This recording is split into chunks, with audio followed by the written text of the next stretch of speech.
दोस्तों, आज हम लेकर आए हैं एक और नई कहानी। आप इस पूरी कहानी सुनने के लिए अभी वीडियो को लाइक करें, चैनल को सब्सक्राइब करें और नोटिफिकेशन बेल को दबाना न भूलें। आज की कहानी है जेठ जी के साथ वो रात। रात के 9 बज रहे थे।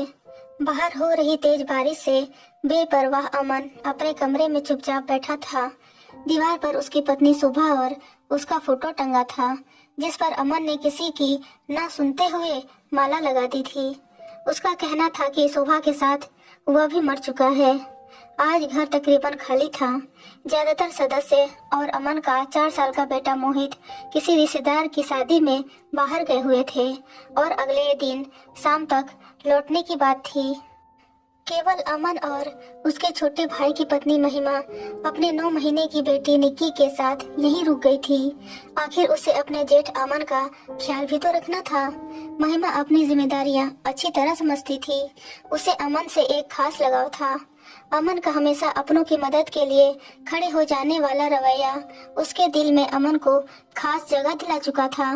अमन के यूं तनाव में जाने से सबसे ज्यादा महिमा ही दुखी थी। 2 दिन पहले अमन के पैर में चोट लग गई थी और डॉक्टर ने रात को नींद की गोली और पेन किलर खाने को दी थी। गोलियां खाने के बाद उसने महिमा की दी हुई खांसी सर्दी की दवा भी ले ली और कुछ देर तक शोभा और अपनी तस्वीर के सामने भरी आंखें लेकर खड़ा रहा। उसे शोभा की याद आज कुछ ज्यादा ही सताने लगी थी। जब भी उसकी तबीयत बिगड़ती थी तो शोभा सब काम छोड़कर उसकी सेवा में लग जाती थी। आज मेरा ख्याल नहीं रखोगी शोभा, जैसे अमन के मन ने कहा। खुद को समझाने की कोशिश करते हुए उसने पालने में सो रही निक्की के सिर पर हाथ फेरा और बिस्तर पर लेट गया। दवाओं की वजह से उसकी खुमारी बढ़ गई थी। गहरी नींद की हालत में अमन न जाने क्या अनाप शनाप बड़बड़ाए जा रहा था। तभी उसका हाथ किसी चीज से टकराया और कुछ गिरने की आवाज आई। शायद वह पानी का जग था, मगर अमन की आंखें खुल नहीं सके। तभी उसे लगा कि शोभा उसे बुला रही है। अमन का कलेजा गर्म हो उठा। उसकी सांसें तेज हो गईं। उसे जितना पता चल सका उसके मुताबिक शोभा बिल्कुल उसके करीब खड़ी थी। उसने उसे बुलाना चाहा। शोभा, टूटी फूटी आवाज उसके गले से निकल सकी। अमन को महसूस हुआ कि शोभा ने उसके सिर पर हाथ फेरा, लेकिन वह वापस जाने लगी। अमन ने किसी तरह उसका हाथ पकड़ लिया और बुरी तरह से रो पड़ा। नहीं नहीं शोभा, अब मत जाओ मुझसे दूर, मैं मर जाऊंगा। शोभा। अमन की आंखें अब भी बंद थीं। उसने अनुभव किया कि शोभा ने उसके आंसू पोंछे और उसके बगल में लेट गई। अमन उससे लिपटता चला गया। उसे कहीं न कहीं लग रहा था कि वह सपना देख रहा है जो उसकी नींद के साथ ही टूट जाएगा। उसके दिल में जमा प्यार बाहर आने को बेताब हो उठा। उसने एक एक कर उनके बीच पड़ने वाली हर दीवार तोड़ दी। उसके हाथ शोभा के जिस्म को सहलाने दबाने लगे। इसके बाद शोभा की कोमल उंगलियों की छुअन अमन को अपनी पीठ पर मिलने लगी। अरसे से अमन के अंदर भरा दहकता लावा रह रहकर बह पड़ता।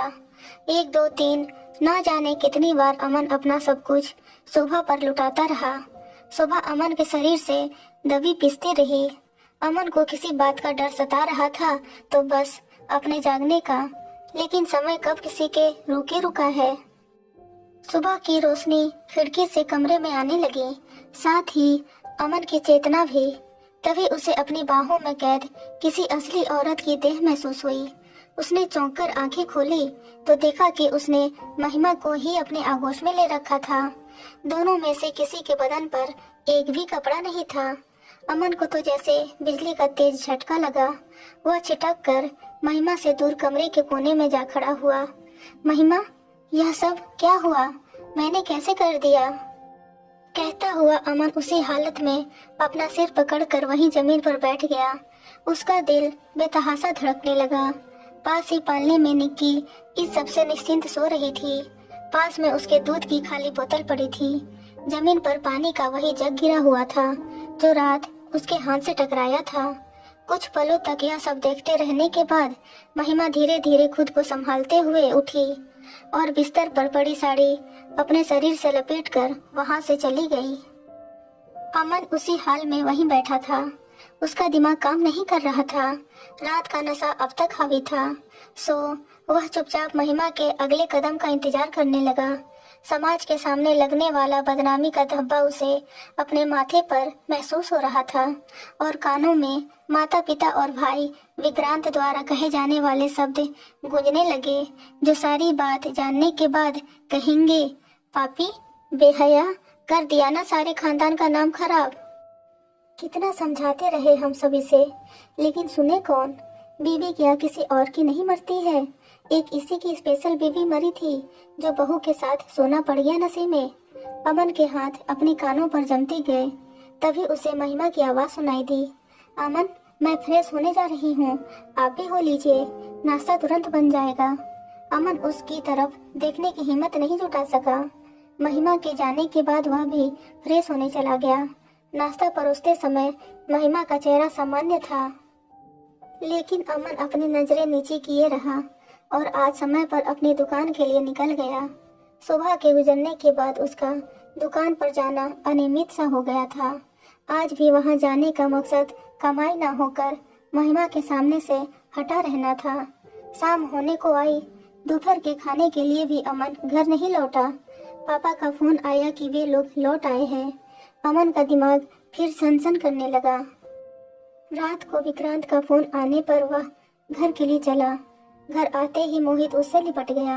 अमन सबसे नजरें चुरा रहा था, लेकिन घर का माहौल बिल्कुल सही लगा। उस रात नींद आंखों से दूर रही। इसी तरह तकरीबन पूरा हफ्ता बीत गया। अमन का मन अपनी उस रात की गलती के लिए कचोटता रहा था। एक शाम उसने मौका पाकर छत पर महिमा को बुलाया और सिर झुकाकर कहने लगा, महिमा, मैं बहुत कमजोर निकला। मैं इस घर के सदस्य के साथ साथ शोभा का भी अपराधी हूँ। मेरी कमजोरी मुझे किसी से कुछ कहने नहीं दे रही, लेकिन मैं जानता हूँ कि तुम कमजोर नहीं हो। तुम चुप मत रहो, सच बता दो सबको, मुझे सजा मिलनी ही चाहिए।